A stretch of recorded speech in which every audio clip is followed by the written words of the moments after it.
బెంగుళూరు నుంచి వాళ్ళ పెదనాన్నోళ్ళు అయితే వచ్చేసిండ్రు. ఏదో పార్సల్ అయితే పట్టుకొచ్చేసిండు. ఇప్పుడు ఆ పార్సల్‌లో ఏదుందో చూసే వరకు మా చిన్నోనికైతే నిద్ర పట్టదు. మొత్తానికైతే ఓపెనింగ్ చేసేసిండు. ఇక దీన్ని ఇంగ్లీష్‌లో ఏమంటారో నాకైతే తెలియదు. మేమైతే దొబ్బుకుండే కార్ అంటాము. ఇక మొత్తానికి మా అన్న అయితే దాన్ని ఫిట్టింగ్ చేసేస్తాండు. మా చిన్నోడు ఇంక ఆగలేకపోతాండు దాన్ని ఎక్కాలని. మొత్తం అయితే ప్రీ ఫిట్టింగ్ ఉంటుందండి. ఓన్లీ స్టీరింగ్, తర్వాత దానికి బ్యాటరీస్, తర్వాత బ్యాక్ రెస్ట్ మాత్రమే మనం ఫిట్ చేసుకోవాలి. ఫిట్టింగ్ మాత్రం అయిపోయింది. ఇక చిన్నోడు కూర్చుండేసాము మేము.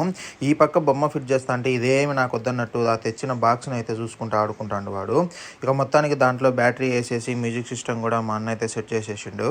ఇక మొత్తం ఫిట్ చేసిన తర్వాత వాహన పూజ చేసేసి చిన్నోడైతే ఎక్కేసిండు. ఇక దాన్ని ఎట్టదోలాలా అని అయితే ఆలోచిస్తాడు. ఇంకా వానికి అర్థం కావట్లేదు, దాన్ని పుష్ చేస్తే పోయిద్ది అని, ఇంకా టైం పడుతుంది.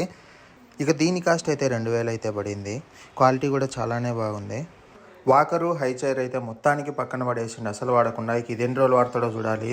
ఇదైతే ఇవాళ వీడియో నచ్చినట్లయితే please do like, share, comment and subscribe to Anvesh charts.